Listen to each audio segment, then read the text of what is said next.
listening to the MPI Paranormal Podcast, where the truth is to be found.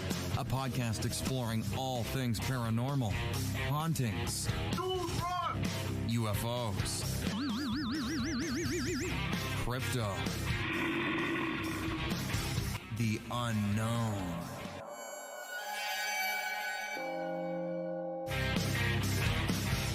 Our members believe in the skeptical approach, but with an open mind, just trying to make sense of it all. I want to get back in there, try to figure that out, because it is the unknown. I don't really have a say on it right now because I don't know what the video looks like. I'm looking for the evidence. What's the evidence? A story to me is not really evidence because that's one person's experience. Right. And I take my personal beliefs into it, but like you said, then I have my skeptical side that wants to prove it another way. Military Paranormal Investigations is not affiliated to any branch of the military. It's time! Coming to you from North Texas on multiple platforms for maximum reach. Here are your hosts, members of the MPI team.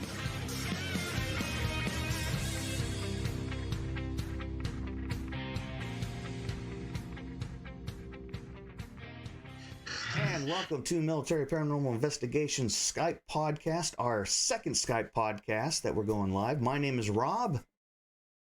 I'm Mike. I'm Jeff. I'm Allison. Kevin. And as you can tell, we have the whole crew here with us tonight. So how's everyone doing tonight? Good. I'm doing good. It's been a crazy day. It has. I'm great. How you All doing, right. Kevin, up in Kansas? Not bad. Just hanging out here, and I'm just at home doing nothing. Well, I think that's all of us stuck here at home. I think so, yeah. They're starting to open back up a little bit. It's I know that the governor of Texas has said we're going to start slowly rolling the economy back. So Yeah. I will say I'm going to interrupt this for just a second because I'm watching it. Raw. All our pictures are going Yeah, I wonky know. on. I'm watching it as well. It has to do with the Skype. The Skype is doing that. So Okay.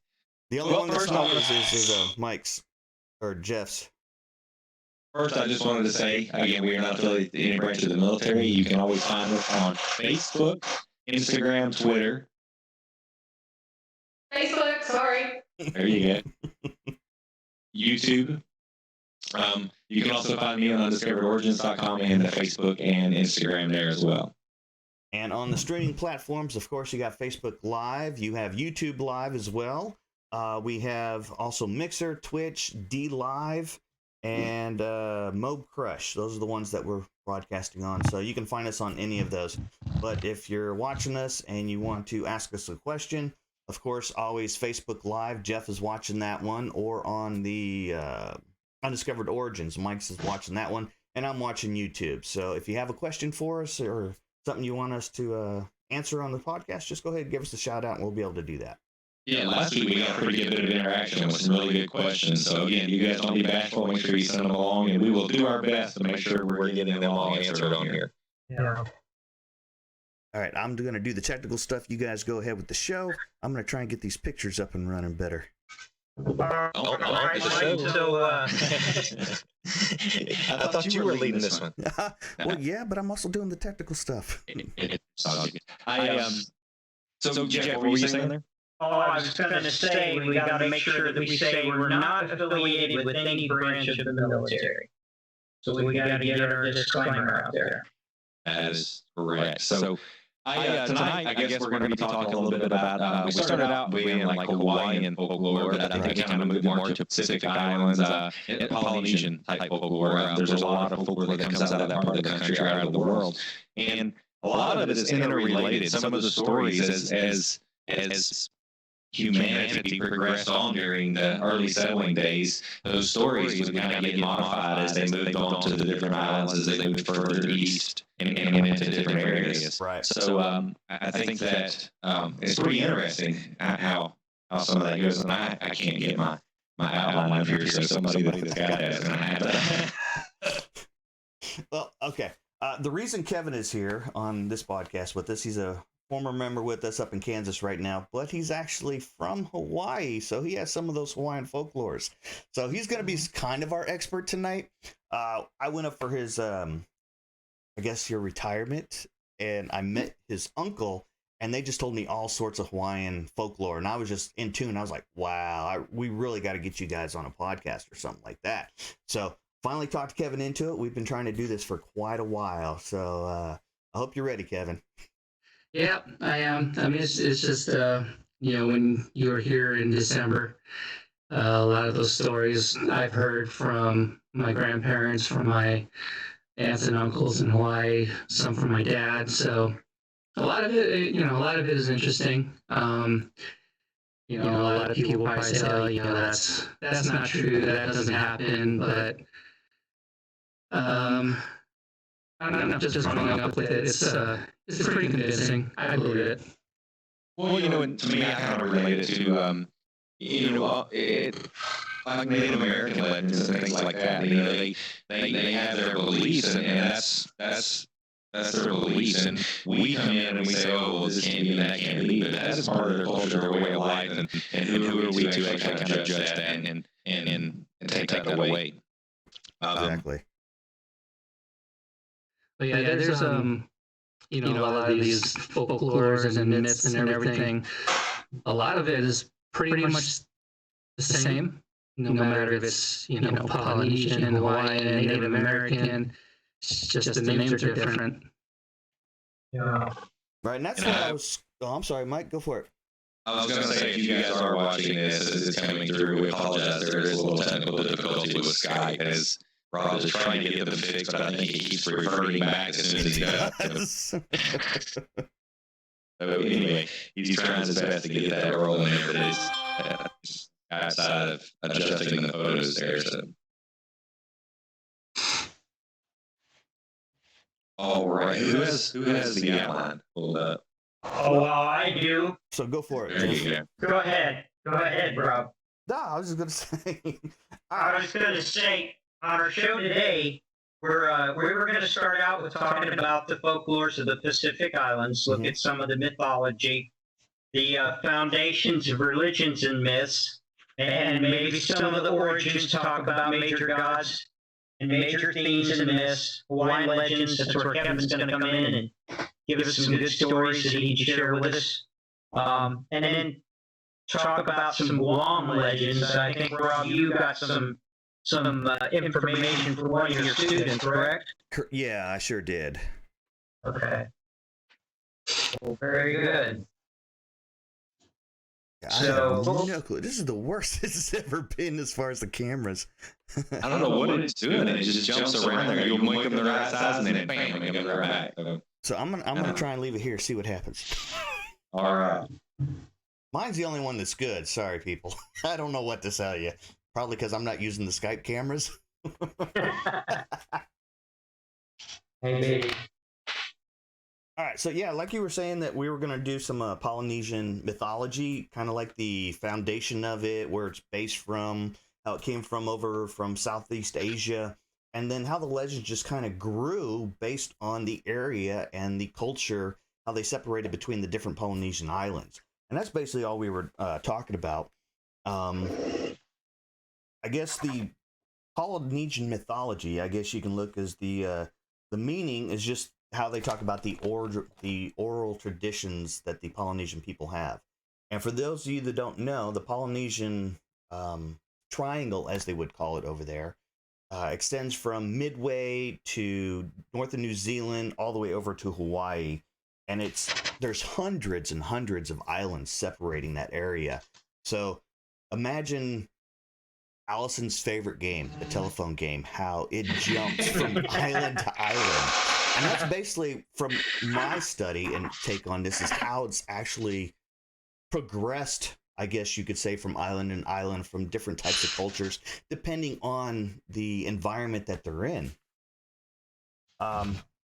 Many of the basic stories, the themes, and the deities are surprisingly familiar throughout the entire region. And I'm sure Kevin can contest to that one as far as the different types of gods they have out there. Because I know the one that you were really telling me about was Pele. That was one of the guys that you told me don't mess with, right? Right. Yeah. Pele. She's pretty much the like the goddess of fire. Like with the volcanoes, the lava. Mm-hmm. That's her deal right there. So, again, with like any gods or goddesses in any culture, you don't want to piss them off or anything. You want to make sure you pay your respects. And a lot of the things that I've heard was, with that last lava flow over there on the Big Island, where it just took out a couple villages and everything. A lot of people said that that was Madame Pele. Mm-hmm. She was mad at something. Someone did something to make her mad. So, she unleashed her fury and lava and destroyed everything. I'm sorry. I had read that, like, you're not supposed to take even like lava rock from the beach or anything like that without asking permission or anything like that, because it can upset her, and then that would create a serious issue on that level too. Right. That one is true. Actually, I was just talking with my uncle about that earlier today. But that is one of the beliefs. You never take anything from the island, like lava rocks or anything that's considered sacred, without asking for permission first. It's bad juju, bad things will happen. Not necessarily, you won't necessarily die, but you'll be, right. You'll just have some bad fortune come down on you, whether it be, I don't know, your pet's dying, you lose your job, stuff like that. Well, hey, I got a question for you, Kevin.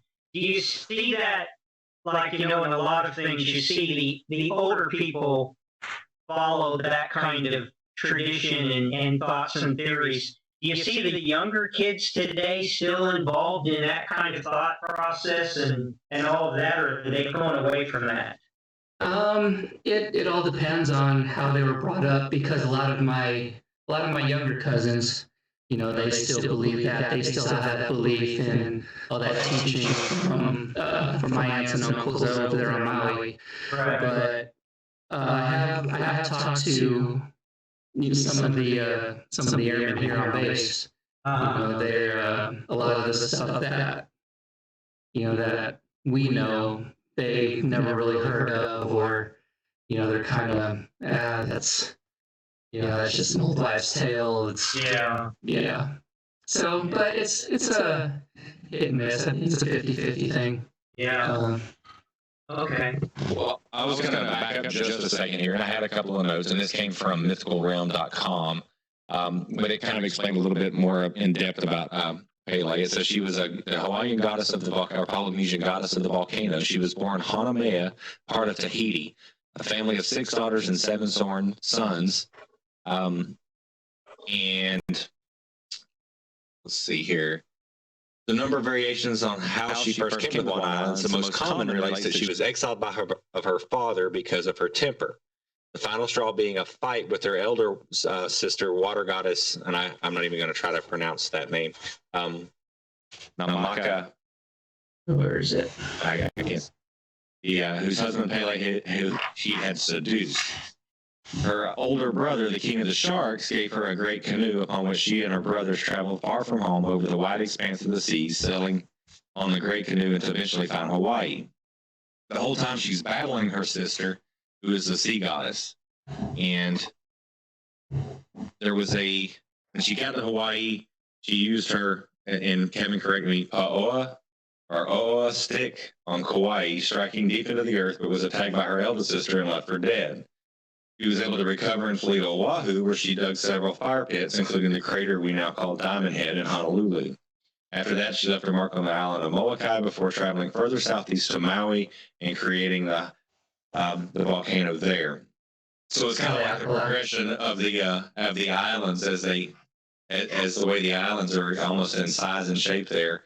Kind of tells the story of how the islands were formed. I think it's kind of neat. And then upon her death, she became a god and found a home on Mauna Loa, on the island of Hawaii, where she dug her final and an eternal fire pit, and at the summit of Kilauea volcano. She is known as the navel of the world, where the gods began creation. She's said to live there to this day. Yeah, they say that. Actually, I think a lot of the stories and everything, it goes back to the Big Island, saying that's where Madame Pele is, and where she resides, and a lot of these other, lesser gods that fell in love with her. Like I think there's one about was it the pig man? Yes, I got a story on that one. Kamapoa, the pig god. Yes. Kamapua. Yeah, there you go. But I know, I think one of the stories with him was that, he fell in love with Madame Pele. She didn't like him, and I think the reason why he has that, he's called the pig man is because she called him a pig because she didn't like him and everything. Long story short, I think they ended up together, and then there's jealousy, and the Big Island is split between the water side and the fire side. So of course she got the fire side with all the volcanoes and everything, and he ended up living on the I think it's the windward side of the island. What are the stories about crossing? There's a road that you can't cross or something because of. The story on that? I was trying to find the. Where you can't take pork, right? Mm-hmm.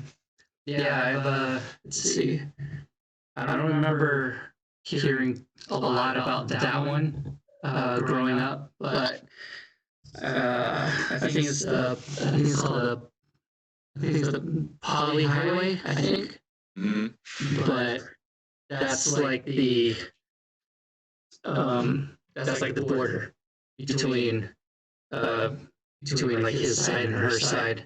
And just like what Allison said, yes, you're not supposed to bring pork over to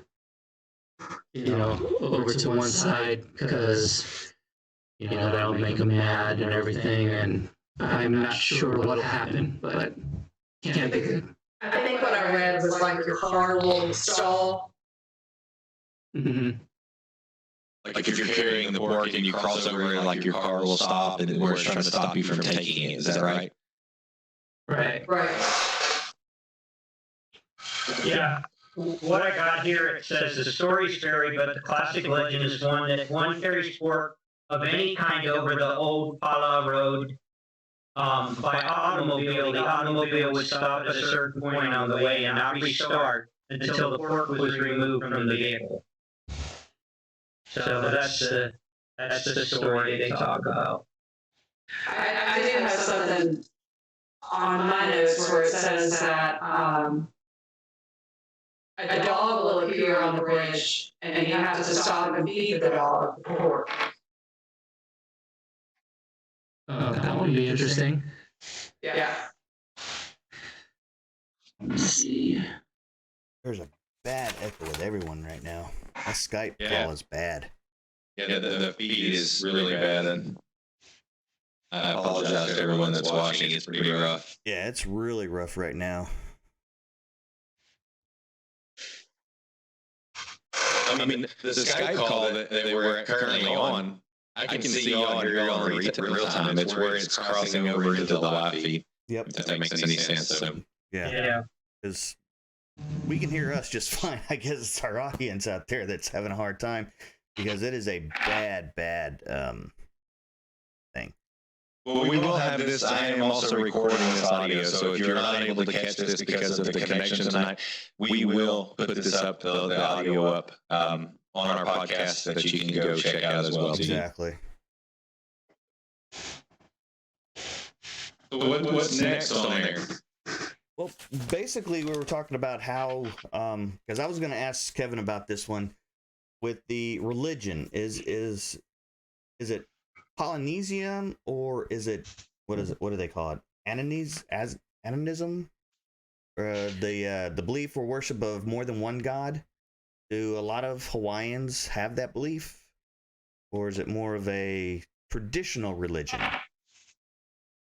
Honestly, I think it had to do with the times. Again, it's a different time than we have now. We're actually kind of, with everything that's going on right now, we kind of, I think we appreciate some of that more. These people, they had to struggle to live. You know what I mean? It wasn't, we didn't get up and have to worry about going and waiting in line for an hour to get out of Walmart. This is, if they didn't get out there and find their food, grow their food, hunt their food, they didn't have it, you know? Yeah. And then if the storms came and they couldn't go hunt because it stormed, a hurricane came in and it messed everything up, you know, that was life altering. I mean, it was life or death. It wasn't hunker down and the government's going to come rescue you. You know what I'm saying? Yeah. I think all the cultures of and all that prehistory time, I think they did revere all of the similar types of things because those were the things that would make you choose between life or death, or they had to, that made them believe in life or death, if you will, if that makes any sense. Yeah. Well, Kevin, I had a question for you. You know, like when I was going through high school here, I had to learn Texas history. Mhm. In Hawaii, did you guys have any kind of classes or anything that you had to go through and learn about history of Hawaii to include these types of theories and thoughts? Or I know back in the day they did. I'm not sure, you know, like with my younger cousins and stuff now, I'm not sure how much they do that and put an emphasis on you know, Hawaiian mythology and folklore. Yeah. I'm not sure how much how much they teach that now. Okay. That'd be interesting. I didn't think about it like that, Jeff. But yeah, we do Texas history, or whatever state you're in has the history. I wonder if that is emphasis. That's pretty interesting. Yeah. Well, that takes us into our next main topic we were going to look at, was the origins of all of this. Talk about the major gods and characters or deities that were involved. We had three categories. The major gods were Cain, who was the god of creation and growth, known as the father of all living creatures. We had Ku, I think, is that correct? Ku. Ku. Yeah. He's the creator god, or the god of war. Well, go ahead, Rob. I was going to say that in different the different I guess you could say the different islands, Ku is also not only was he the god of war, but the god of all creation. So one said he was the god of all creation, another one said he was the god of war. So it just depended on island to island. Yeah. And I also wanted to say that it looks like I have the technical difficulties done. Everything seems to be going smoothly, so hopefully everyone is getting everything out there. I think I even got rid of the echo that everyone was saying that Mike had and Jeff had. So hopefully you hear everyone and everything is going good. So leave us a feedback. If it's not good, let me know so I can go ahead and try and fix that. But we're up and running. So sorry, Jeff, keep going, buddy. Oh, no, you're fine. But yeah, I was looking earlier, you were talking about Ku, god of war. There was a lot of human sacrifices over the ancient times that was made to the god of Ku. Mm-hmm. So then we talked about Kanaloa, the god of the underworld and the teacher of magic. Right. Sorry. Way to go, Allison. There's some music for you. I didn't push that. I was like, I didn't push that. And Allison, for you, that means you buy the drinks the next time we can drink. Hey, all right. Now, not only was it the god of underworld, it was also the god of the seas. Right. I believe Hawaii believes that Kanaloa, is that how you say it, Kevin? Kanaloa? Kanaloa was the god of the seas, right? Yes. Is that a question? Yes? Question mark. Yes, I believe so, right? And then Lono or Lona. Lono was the god of the heavens, or in some of the other islands, god of the agriculture, because they were the ones that were able to give it the food and the. I believe it was for some reason, I want to say it was, through my research, it was a yam was the main crop for them back then.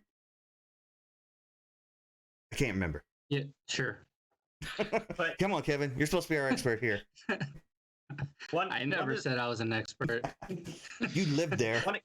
I want to go back to Kanaloa real quick. One of the things that I found is Kanaloa had complementary power and was a close companion of Cain, they said. Was that like the wife or the mother of everything? No, it just said she was a close companion of Cain. Okay. And Lono, you talked about the god of agriculture. They were associated with fertility, rainfall, music, and peace. Lono was. So that was our major gods that they had. Now there are lesser gods. We started talking about some of those. Pele, of course, was one. Laka was the goddess of the moon. You can help me out with the pronunciation if I don't do well on them, Kevin. I'm just going to let you go. Oro, O-R-O, was another war god. Like a lot of these, I'm sorry, but like a lot of these, like some of them are from like New Zealand. Right. Like from, I'm not too fond with that mythology from New Zealand and everything. Yeah. So there's probably some you'll ask me about, and sounds good to me. No, that's good. That's fine. We just wanted to get some of these out here. Papa Poa, I believe we talked about earlier. The supreme creator goddess. She was known as the Mother Earth, as you will. There's a long list. And we talked about Maui was the trickster god, which I found really interesting. Rangi Oa